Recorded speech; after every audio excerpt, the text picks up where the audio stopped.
In only 1 day, 8 hours and 48 minutes of recording this video, our forbidden New Year's banner will be gone. And you know what we're missing since it's February, the month of love? That's right, we're missing a Valentine's banner, but don't worry, of course, Konosuba Fantastic Days got you covered, and we are getting our Valentine's banner this month. I know, a little bit late for Valentine's Day, but you know, better only a little bit late. It's still in February than never, and again, timeline is slowly but surely fixing thanks to skipping collabs at the moment, so stuff will be better for the next event.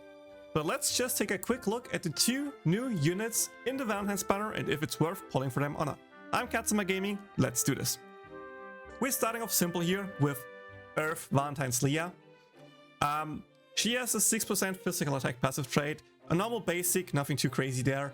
She has a 2 times random physical attack hit with 195% damage multiplier, which is pretty decent. And the second one is a single target physical attack, 162 damage percent, tier 2 Reshred. And yes, this Leah will be our first single target Reshred unit for Earth.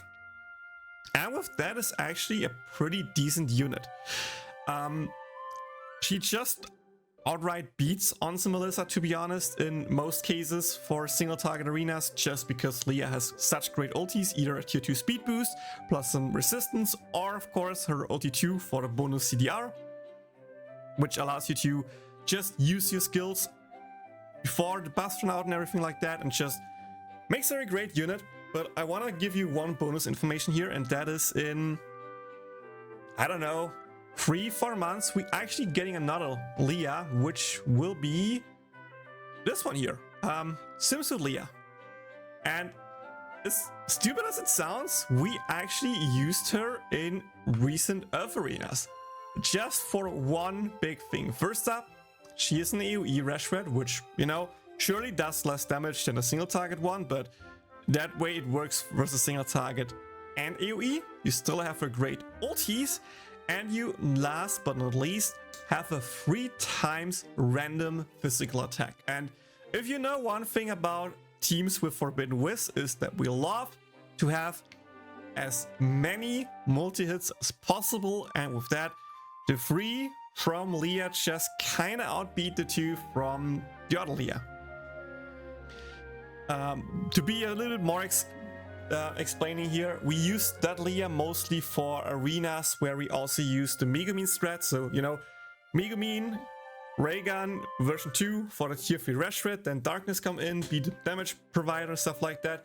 And then towards the end, one unit faints, the Leah comes in, and it's mostly just there to reapply Reshred, do some multi-hits, because in that case, a non-buffed Leah, the multi-hit damage will actually outperform the damage of Earth Leah, and with that allows you to actually perform higher. So that is a team where you kind of need Earth Megumin, or some Megumin that has some kind of Gacha for herself, and also Darkness, because that's the team, how the Darkness team works. So, with that being said, she's still a great pickup, but I would actually say from the priority list, as weird as it sounds, this Leah is probably less prio than the other unit in this banner, because I teased it before, and I'm saying it again.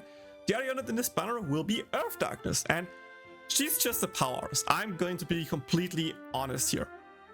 First up, passive trait is the team passive trait with 6% Earth damage bonus. You might be wondering, why do we need that? Vanir already has that, but keep in mind, with the next anniversary, which will be next month, by the way, keep that in mind, we are getting Fast Vanir, which is also, of course, an Earth Vanir, and with that, just replaces OG Vanir. You can use OG Vanir still in some cases, mostly AoE arenas, because you still have the CDR, you have more AoE damage, you lose the gauge up, that's the exchange you're doing here, but in that case, you can use him and his passive trait, but the moment you actually want to use Fast Vanir, you need another unit to provide the Earth damage bonus, which in that case is actually Darkness. Then her basic gives herself a tier 2 physical attack buff, which does not matter, to be honest. Either way, you are using her for buffing purposes, in which case you don't expect to hit anyway. And if you hit, it's nice, but nothing like major. And if you use her as a damaging unit with her ulti 2, then, you know, you already have a self buff, and with that, it doesn't do anything. But of course, you know, if you in theory would use basic into triple hit, and with that land 1 or 2 attacks, it matters a bit, but again, we don't use the rotation normally, so this is absolutely useless. But the other 2 skills aren't. First up, she has a triple random physical attack skill. You deals 120% damage 3 times. So if you do the math, it's actually a little bit less than the double hit from Leah, but it's a triple hit. So you get the bonus damage from Wiz's field buff 3 times instead of 2 times. With that, it kind of evens out, I think. The counter buff lasts for 14 seconds, and the skill cooldown is 23 seconds. The second skill, though, is the big one.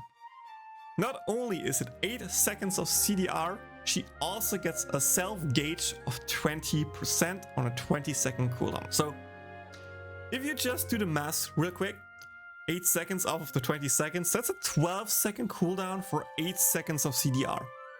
So the moment you have some kind of bonus CDR, like, I don't know, fast Vanir of 6 seconds or normal Vanir of 6 seconds, you literally have 6 seconds of cooldown before you start spamming your CDR scan on darkness again, and after that you can potentially just use this again, because again, 6 plus 8 on the 18 seconds cooldown here is literally just a 4-second cooldown of the CDR, which is, it's nuts, okay, it's nuts. This is actually a really fun team to use.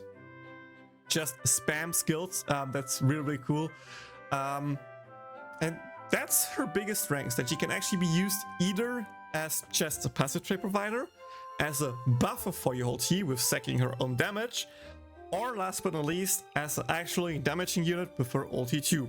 The big, and I repeat, big downside of her is that she kinda relies on Forbidden Wisdom. Yes, in the pure physical arena team with Leah, you can still use her to a great extent, but 90% of all Earth arenas are relying on Forbidden Wisdom. So only if you have Forbidden Wisdom, she will actually show her full, true potential power. And with that being said, I think Darkness is a really valuable unit to pull. Only though, if you have 2 boxes checked. First box is you have Forbidden Wisdom. If you don't have Forbidden Wisdom, her value drops down by quite a bit, because, you know, Wiz is just the best Earth unit, and you can probably still compete, but she just works great with Wiz. The second one is, do you plan on pulling for Fast Vanir? If you plan to pull for Fast Vanir and want to use him over Achieve Vanir, then Darkness is also, you know, have more value thanks to the team passive trait and just the team comps that those two allow. Meanwhile, if you don't plan to pull him in, you can still use OG Vanir as the Earth passive trait provider and don't need the Darkness that hard, if that makes sense. So, should you pull on this banner? Yes, if you can pull on this banner, do it. I think it's worth it. It's a great banner to pull, especially Darkness. I think after Darkness you can just stop. Darkness is the goal of this banner. But if you, again, don't plan to pull on 3rd Anniversary because you're saving for Forbidden Megumin, for example, or for Claire or whatever, or if you are like, I don't have Forbidden Wiz, my Earth team sucks anyway, I don't want to invest too much into that tragedy of an account with the 4th element, then just skip it. Simple, as weird as it sounds, if you either you go hard on Earth and then you kind of want Darkness and Vanir, I guess, or you just, you know, chill a bit on Earth, if that makes sense, and don't pull either, I guess. Like, sure, maybe you just want to pull on Annie anyway and you get Vanir along the way, but then again, you will have 2 fast units on that banner and 2 non-fast units on this banner, so the odds of getting Vanir are not like low, but it's not like high either. For example, I remember my JP summons back then. It took me like over 300 pulls to get Lisa, because I got Vanir early, luckily for me.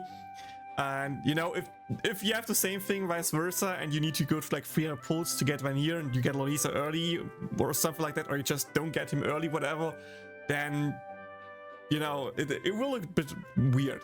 But yeah, TLDR again, I repeat myself, sorry. If you have the quartz and if you want to invest into Earth and plan to pull for Vanir and have Wiz, then go for Darkness.